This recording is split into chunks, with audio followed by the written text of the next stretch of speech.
12월 24일까지가 4주간 대림절입니다. 대림절은 예수 그리스도의 오심을 기다리는 영적 준비의 기간입니다. 지금 우리가 사용하는 달력은 한 해의 시작을 1월부터 시작하잖아요. 그런데 교회력으로는 1월이 한 해의 시작이 아니라 대림절부터 한 해의 시작입니다. 그러니까 교회력으로 이야기하면 오늘부터가 한 해의 시작이다, 그런 말씀입니다. 그만큼 대림절이라는 것은 한 해의 시작을 할 만큼 굉장히 의미 있는 절기다라는 거예요. 대림절은 과거에 오신 예수님, 그리고 지금도 오고 계시는 예수님, 그리고 다시 장차 오실 예수님을 모두 묵상하는 시기입니다. 과거 2000년 전에 오셨던 예수님, 지금도 오고 계시는 예수님, 그리고 장차 다시 재림 예수, 이 모두 이 세 가지 예수님을 묵상하는 시기가 바로 대림절이라는 얘기입니다. 대림절은요, 교회의 시작이지만 그 시작은요, 대림절의 시작은 빛이 아니라 어둠부터 시작하고 있습니다. 대림절만 그런 게 아니에요. 성경의 모든 시작은 다 어둠에서 시작했다고 성경은 우리에게 말씀하고 있습니다. 창세기 1장에 보게 되면 우리는 잘 아는 것처럼 하나님의 천지 창조 이야기가 나오는데, 하나님께서 우주를 창조하실 때도 어디에서 천지를 창조하셨다고 말씀합니까? 흑암 위에 흑암이 깊은 위에 있었다. 흑암, 어둠부터, 거기에서부터 하나님의 천지 창조가 시작되어졌다고 말씀하고 있습니다. 이스라엘 백성들이요, 그 애굽에서 출애굽을 했었을 때에도 언제였었느냐 하면 밤이었었습니다. 어두운 때였었습니다. 예수님이 탄생하셨을 때도요, 베들레헴의 아주 깊은 밤에 예수께서 태어나셨습니다. 그리고 예수님께서 십자가에서 죽으시고 부활하셨을 때도 언제 부활하셨느냐 하면은 아직 동트기 전 어두움, 그 밤에 예수님께서는 부활하셨습니다. 이처럼 성경의 모든 것은 빛에서 시작한 것이 아니라 어둠에서 시작하고 있다라는 것을 우리에게 말씀하고 있습니다. 성경에서 어둠이라고 하는 것은 하나님의 부재의 시간이 아니라 하나님이 다가오는 시간임을 말씀하고 있습니다. 왜 하나님께서는요, 대림절 새해 첫날을 밝음이 아니라 깊은 어둠에서 시작하셨을까요? 하나님은 빛이 아니라 어둠에서 일하시는 분이기 때문입니다. 하나님은요, 평탄한 길이 아니라 가장 낮고 어두운 길에서 이 길로 오셨습니다. 오늘의 본문의 말씀도 보게 되면요, 그런 말씀이 있습니다. 1절에 전에 고통받던 자들은 흑암이 없으리로다. 그리고 2절 말씀을 보면 흑암에 행하던 백성이 큰 빛을 보고,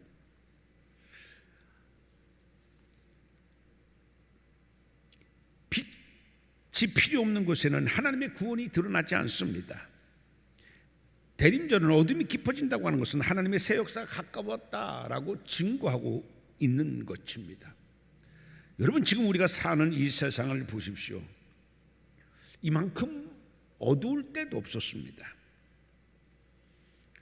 지금 우리의 세상을 보게 되면요, 불의한 자가 득세하고 불의가 마치 정인 것처럼 둔갑하고 있습니다. 법도 분리하면 자기 마음대로 바꾸는 어이없는 세상 속에서 우리가 살고 있습니다. 그리고 하나님의 질서에 대항하는 악법들도 거리낌 없이 제정되고 있는 것이 지금 우리가 살고 있는 이 시대인 것입니다. 세상은 옳고 그름을 분별하지 못하고 있습니다.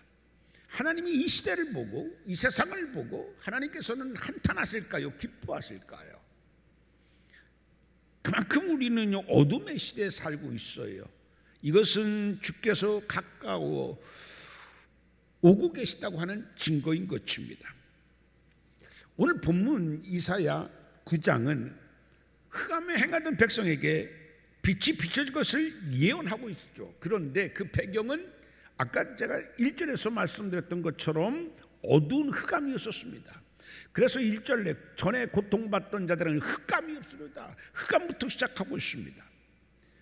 우리가 본문을 잘 이해하기 위해서는요, 이 당시에 그 이스라엘 유대의 상황은 어땠었는가를 알면 훨씬 더 이 상황을 우리가 쉽게 이해하기가 좋습니다. 당시 이스라엘 상황은 정치적으로 아주 극심한 위기가 있었고, 이것은 외부적 내부적 상황이 다 맞물려 가지고서 극심한 혼란, 위기, 내부 부패, 이것이 당시 이스라엘의 모습이었었습니다. 당시에 그 외부적으로는요, 아수르 제국이 급격한 팽창으로 말미암아서 주변 나라들을 사정없이 침략하면서 위협하던 시대였었습니다. 그렇기 때문에 언제 어느 때에 어디서부터 아수르가 쳐들어왔지 늘 불안하던 그런 시대 속에서 살고 있었습니다. 종교적으로는 어땠었느냐 하면, 이럼에도 불구하고 정신을 차리고 경성하여서 하나님을 잘 섬겨야 되는데도 불구하고 종교적으로는요, 형식적 예배가 만연되어졌습니다.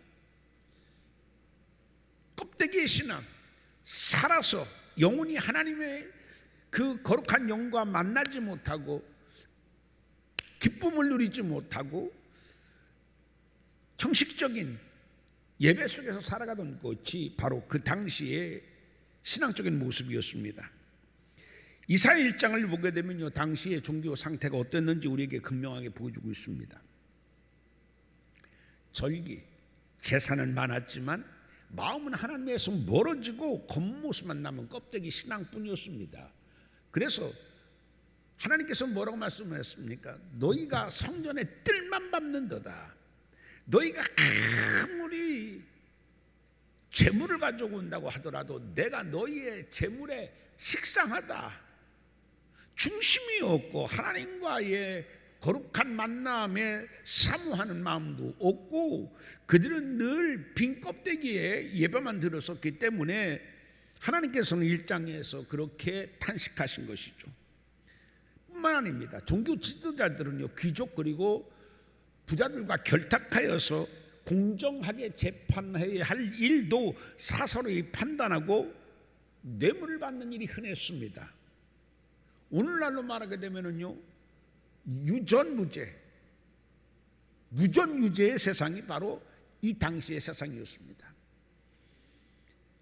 아무리 잘못이 없다고 하더라도 돈이 없으면 여차없이 그들은 범죄자가 되어졌습니다. 피해자가 가해자로 바꾸는 그러한 세상이었던 것입니다. 뿐만 아닙니다. 우상은 급증하였습니다. 그 주변 국가인 가나안과 그 아람의 종교적 영향을 받아서 풍요의 신, 바알신 숭배가 만연했었습니다. 우리가 잘 아는 것처럼 바알은 풍요 그리고 자녀 출산을 약속하는 종교였기 때문에 일반 백성들 사이에서 급격하게 나도 좀 잘 살고 싶으니까, 나도 좀 아이들 많이 낳아서 다복한 삶을 살고 싶어가지고서 바알 종교에 많은 사람들이 빠져서 바알을 숭배했었습니다.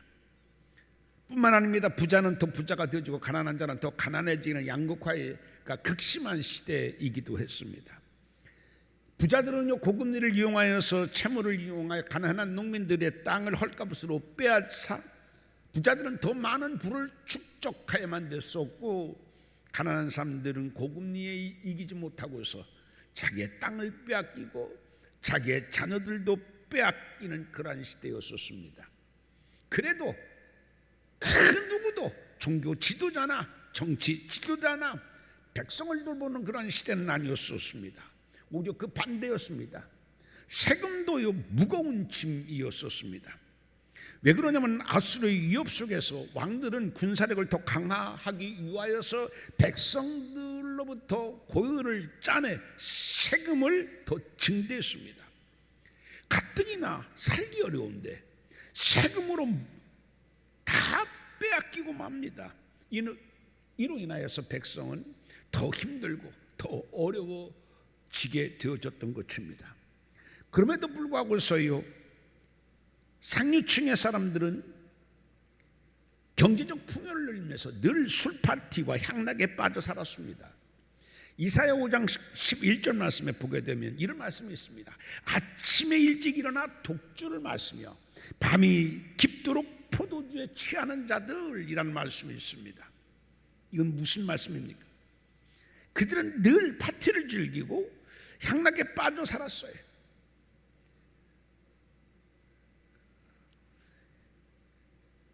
당시 얼마나 타락했었는지 그렇게 어렵게 사는 사람들의 신음소리 그들은 외면했습니다.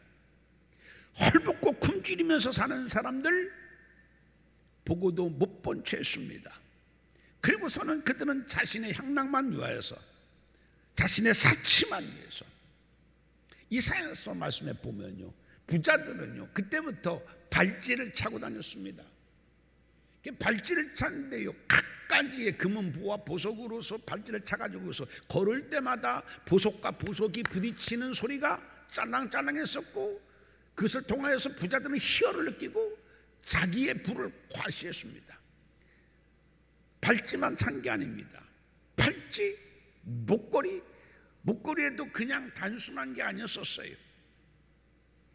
이 목에 많은 보석으로 말미암아서 자기의 목을 꾸미고 치장하고 머리에까지. 그래서 햇볕이 반짝이게 되게 되면 그 보석들이 휘황찬란하게 반짝였고 그것을 그들은 즐기며 기뻐하며 살았습니다. 다른 사람이야 일반 백성이야 굶주려 죽던 말던 세금에 무거워가지고서 허덕이며 살던 말던 이렇게 소수의 귀족들과 부자 종교 지도자들은 자신들의 배만 채우면서 살았던 것이 바로 이사야 시대인 것입니다. 이런 시대를 살면서 이사야는 국가의 미래를 절망적으로 보았습니다. 더구나 이제 아수르 제국의 침략으로 말미암아서 나라의 존립이 흔들리는 그러한 위태로운 상황이었습니다. 이때 백성들은요 하나님께서 우리를 버리셨다 이렇게 느끼게 되어졌습니다. 이때 오늘 본문 이사야 9장은 바로 그 어둠의 때 가장 빛이 나타날 것이다 라고 하는 예언의 말씀이 오늘의 본문의 말씀입니다. 하나님은 어디에서 예언하셨느냐? 빛이 나타날 것을요 어둠의 한복판에서 빛이 임할 것을 말씀하고 계십니다. 어느 도시가 있었는데 그 도시에 갑자기 정전이 되어졌습니다. 정전이 되자 사람들은요 혼란과 극심한 두려움에 빠졌습니다. 여러분, 우리가 밤새도록 불이 안 들어온다고 하면 어떻게 될까요? 엄청난 혼란일 겁니다. 두려움일 겁니다. 불편이 아니라 살 수 없을 것입니다. 대도시에서 정전이 일어나자 거리를 밝히던 수많은 불빛들이 사라졌습니다. 가로수, 간판, 그리고 모든 집들이 다 불이 꺼져가지고서 그야말로 도시는 캄캄한 도시가 되어졌습니다. 그런데 그때 사람들은 평생 보지 못한 아름다운 밤하늘의 별빛이 보였습니다. 전기로 인한 도시의 가로등의 불빛 때문에 사람들은 밤하늘의 별빛을 잊고 살았던 것이죠. 그런데 정전이 되자 사람들은 비로소 밤하늘의 별들이 저렇게 아름답게 반짝이고 있음을 보았던 것입니다. 가짜 빛이 많으면 진짜 빛을 보지 못하는 법입니다. 이처럼 이 시대에 어둠이 깊어질 때 우리는 하나님이 준비하신 진짜 빛을 보게 되어집니다. 이사의 시대가 그랬고 오늘 우리의 시대도 그렇습니다. 오늘도 진짜 빛을 우리는 봐야 됩니다. 왜요? 지금이 얼마나 어렵습니까? 지금 우리나라는요 환율이 치솟고 있습니다. 많은 경제학자들은요 1500, 1600으로 간다고 합니다. 환율이 계속 치솟을 것으로 86%가 되어진다고 그렇게 얘기합니다. 우리나라의 돈은 휴지가 될지 모르니까 달러로 바꾸느라고 하는 사람들도 얼마나 많은지 모릅니다. 여러분 지금 원유값이 얼마나 싼지 모릅니다. 60달러 안 됩니다. 저유가 시대입니다. 여러분 100달러가 넘어갔던 때 비하면요 진짜 반토막이 나지 않았습니까? 그런데도 어때요? 그런데 주유소의 주유값은 날로 고공행진하고 있습니다. 이유는 뭡니까? 환율 때문에 그렇습니다. 환율은 자꾸 치솟는데 이 환율 때문에 저유가임에도 불구하고서 우리는 저유가를 혜택을 보지 못하고서 고유가의 고통 속에 살아가고 있습니다. 유가만 오르는 것이 아닙니다. 각종 물가가 고공행진하고 있고 앞으로도 더 물가는 환율만큼 더 오를 것이라고 합니다. 우리나라 공산품도 시작해서 모든 것들이 다 외국에서 수입해 오지 않습니까? 그럼 우리나라의 환율이 그만큼 낮기 때문에 더 많은 돈을 주고서 수입해 와야 되고 그것은 곧 우리에게 물가의 부담으로 지워지게 되어지는 겁니다. 뿐만 아닙니다. 우리나라의 국채 증가의 속도는 놀라울 정도로 빠르게 증가하고 있습니다. 아마 차트로 보시면 여러분은 우리나라의 국채가 수직으로 치솟고 있음을 확인할 수 있을 것입니다. 제가 얼마 전에 어떤 강에 가가지고서 수치를 보여줬어요. 사람들은 깜짝 놀랍니다. 절마 거의 90도 수직으로 지금 우리나라의 국채가 치솟고 있습니다. 외국에서는 우리나라 국채 지금 안 사고 있습니다. 왜 그래요? 그만큼 우리나라는 굉장한 위기의 시대에 살고 있습니다. 청년들의 취업난은 어떻습니까? 심각한 수준입니다. 소득 상위 20%와 하위 20%의 격차는 점점 심각하게 많이 벌어지고 있습니다. 정치 사회적으로는 어떻습니까? 보수대 진보 젊은 층과 중장년층의 세대 간의 갈등은 더욱 심화되고 있습니다. 뿐만 아닙니다. 종교적으로는 어떻습니까? 여러분은 잘 모르시겠지만 올해 10월 서울에서는 세계복음주의 연맹회의가 열렸습니다. 그런데 이 세계복음주의 연맹회 회의에 많은 사람들은요 반대했었습니다. 그럼에도 불구하고 세계복음주의 연맹회 회의는 지난달 서울에서 열렸어요. 왜 반대했느냐? 많은 교회들이 세계복음주의 연맹의 이름은요 굉장히 얼마나 좋습니까? 복음적인 것 같습니다만 그렇지 않습니다. 우리는 성경의 영감서를 믿습니다. 성경의 무오서를 믿습니다. 그러나 세계복음주의 연맹은 성경의 무오설 대신에 무류서를 주장하며 뿐만 아닙니다. 그들은 비기독교 종교 또는 세계와의 교류를 주장하고 있습니다. 이는 굉장히 열려진 것 같지만은 종교 혼합주의 또는 종교 다원주로 향하는, 그래서 복음의 순수성을 훼손하는 단체가 바로 기독교 복음 연맹인 것입니다. 이런 이유로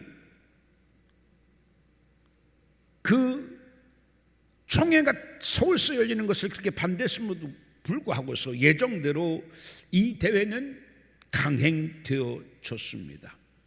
지금 우리나라는 사회적으로나 정치적으로나 종교적으로나 매우 어두운 암흑의 시대에 살고 있습니다.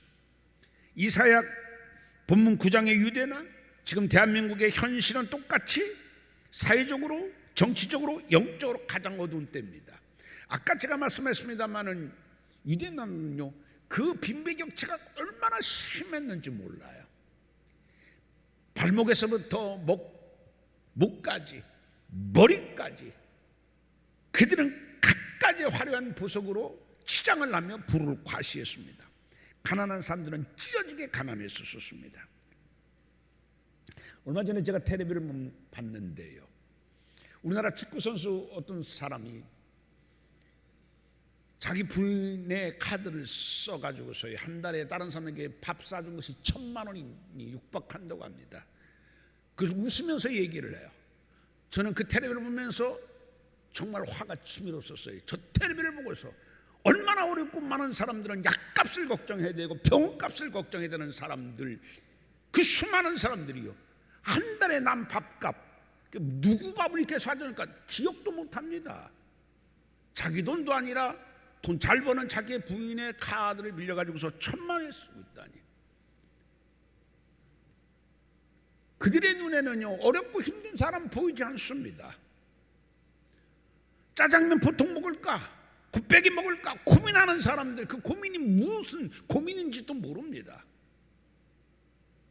차비가 없어서 건강을 그냥 핑계 삼아서 걸어가는 사람들도 있음에도 불구하고 해서 이렇게 부의 양극화는 커지고 가난하고 힘들고 어려운 사람들은 전혀 외면받고 있는 시대 속에서 살아가고 있다는 이야기인 것입니다. 이럴 때에 오늘 이사야의 메시지는 바로 뭐냐면 이런 어둠을 몰아낼 것이다. 그런데 이 어둠을 몰아낼 빛이 임하게 될 것인데 이것은 인간이 아니라 하나님이 보내신 빛으로 올 것이다. 이것이 이사야 9장의 핵심입니다. 그럼 누가 빛으로 오느냐라는 것입니다. 자, 6절을 봉독해 봅니다. 6절입니다. 시작. 이는 한 아기가 우리에게서 낳고 한 아들을 우리에게 주신 바 되었는데 그의 어깨에는 정사를 맺고 그의 이름은 기묘자라 모사라 전능하신 하나님이라 영존하신 아버지라 평강의 왕이라 할 것임이라. 여러분 여기 보게 되면 놀라운 말씀이 있습니다. 아기래요. 아기. 여러분 우리가 놀라운 것은요, 한 사람에게 오는데 그것은 바로 뭐냐? 아이에게서 난다는 얘기예요. 아이.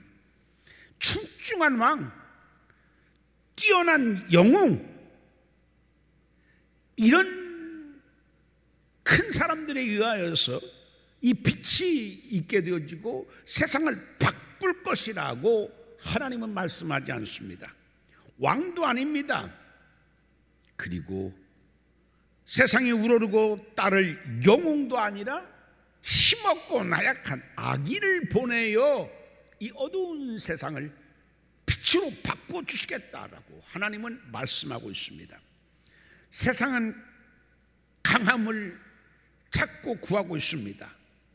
그러나 하나님은 하나님의 방법은 연약함으로 빛을 드러내시고 그 연약한 작은 빛이 세상을 바꾸게 될 것이다. 이렇게 말씀하고 있습니다. 이 말씀은요, 이사야 9장이 선포된 지 700년 후에 이 하나님의 약속은 이루어졌다고 누가복음 1장 26절에는 말씀합니다. 우리가 잘 아는 것처럼 천사 가브리엘이 나사렛 동네 가가지고서요 예수의 탄생의 이야기를 합니다. 여기서 또 한 놀라운 것은 뭐냐면요, 세상을 바꿀 중심이 어디냐? 그 당시에 세상의 중심이었었던, 세계의 중심이었던 로마가 아니었었습니다. 변방에서 변방인 이스라엘입니다. 이스라엘에서도요, 유대인들의 종교의 사상의 중심지인 예루살렘이 아니라 낮고 천한 사람들이 사는 변방 중에 변방인 나사렛에서 태어날 것을 말씀하신 것이죠. 나사렛은 이스라엘에서도 가장 작은 지역입니다. 배우지 못한 사람들, 가진 사람들이 없는 사람들에게 무시당하고 사는 사람들이 모여 사는 곳이 바로 나사렛이었습니다.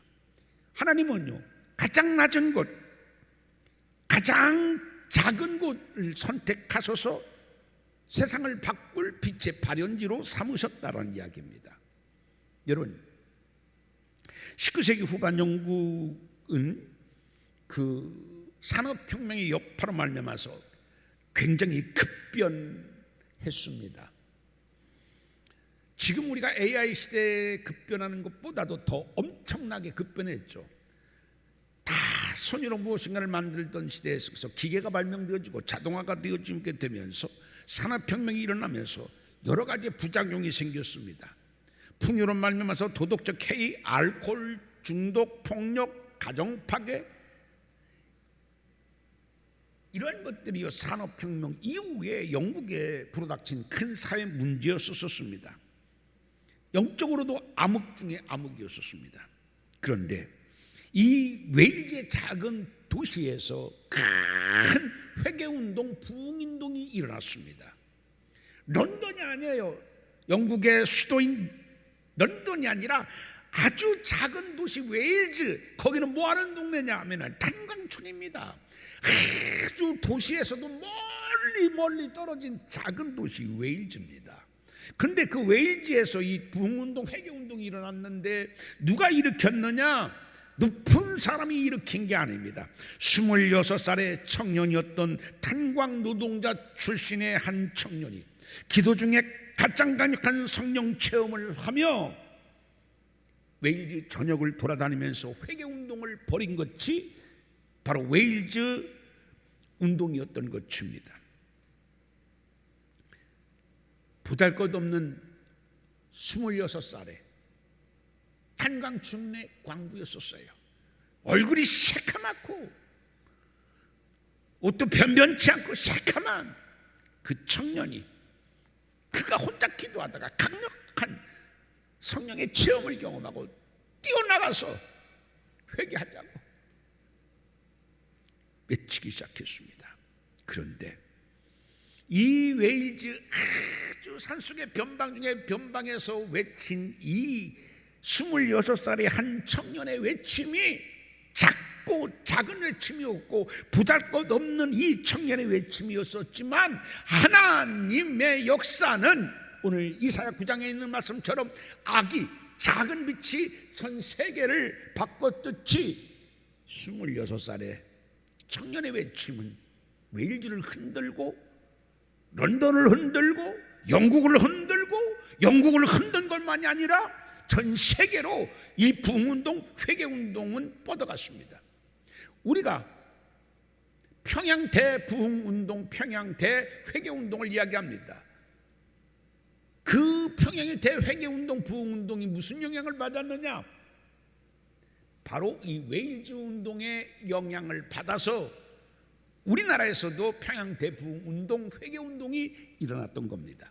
우리나라에만 끼친 것이 아닙니다. 전 세계에 영향을 끼쳤습니다. 누가요? 유능한 큰 교회 담임 목사님의 운동으로 이게 시작된 게 아닙니다. 26살의 작은 사람이, 아무도 주목하지 않았던 26살의 한 청년의 회개운동이 웨일즈를 흔들었고 영국을 흔들었고 전 세계에 이 부흥운동, 회개운동을 가져오게 되어진 것입니다. 이 웨일즈 회개운동, 부흥운동으로 말미암아서 놀라운 일들이 벌어졌습니다. 범죄율이 크게 떨어졌습니다.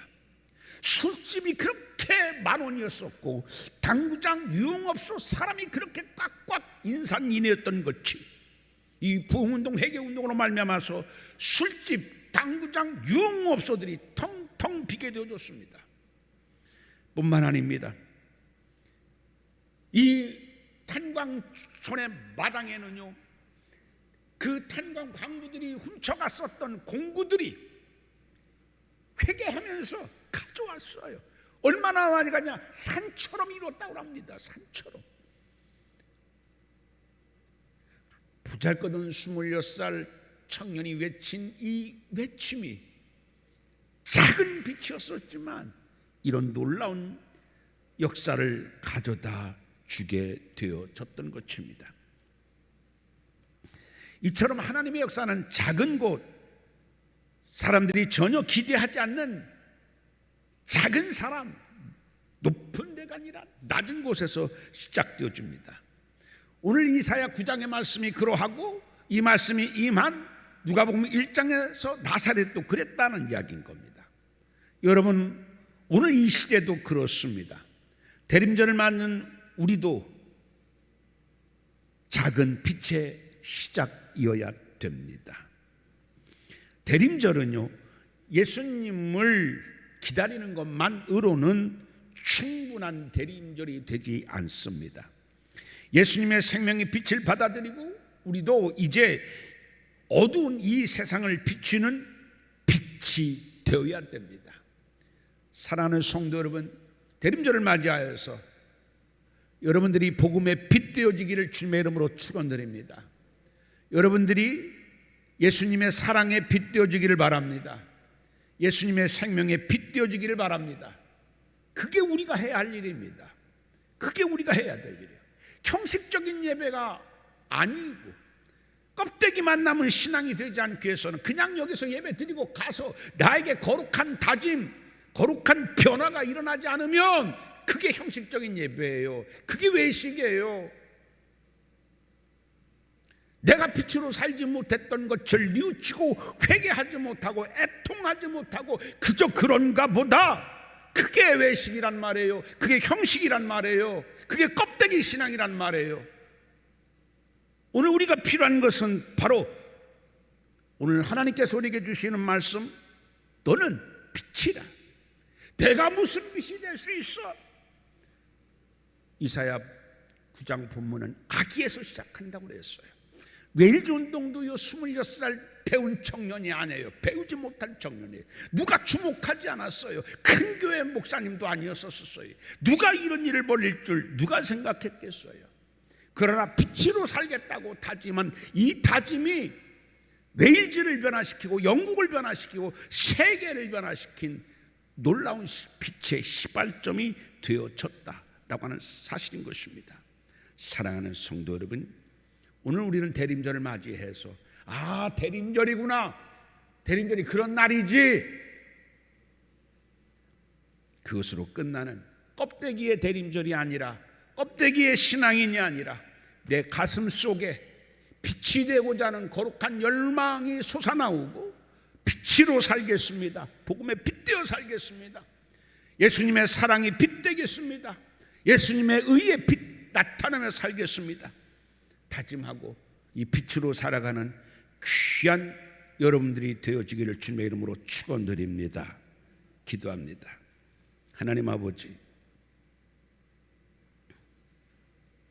오늘 나는 빛으로 살아가고 있는지, 내 삶 속에서는 이 빛이 나타나고 있지는 않는지, 나 같은 사람이 무슨 변화를 줄 수 있냐고 그렇게 체념하며 빛의 역할을 감당하지 못하고 우리는 어둠 속에서 어둠과 동화하며 어둠 속에 파묻혀 살고 있는 모습은 아닌지 생각해 봅니다. 주여, 이제 내가 있는 일터에서, 내가 사는 지역에서 생명의 빛, 의의 빛, 생명의 빛, 사랑의 빛, 복음의 빛 되어 살아갈 수 있는 우리가 되게 하여 주시옵소서. 대림절을 통하여 우리의 신앙이 변화되게 도와주시옵시고, 우리의 신앙이 더욱더 성숙되게 도와주시옵시고, 껍데기가 아니라 내용이 꽉 찬 신앙이 되어져서 후에 하나님으로부터 잘 살았다 인정받고 상급받는 우리 되게 하여 주옵소서. 예수님 이름으로 기도하옵나이다. 아멘.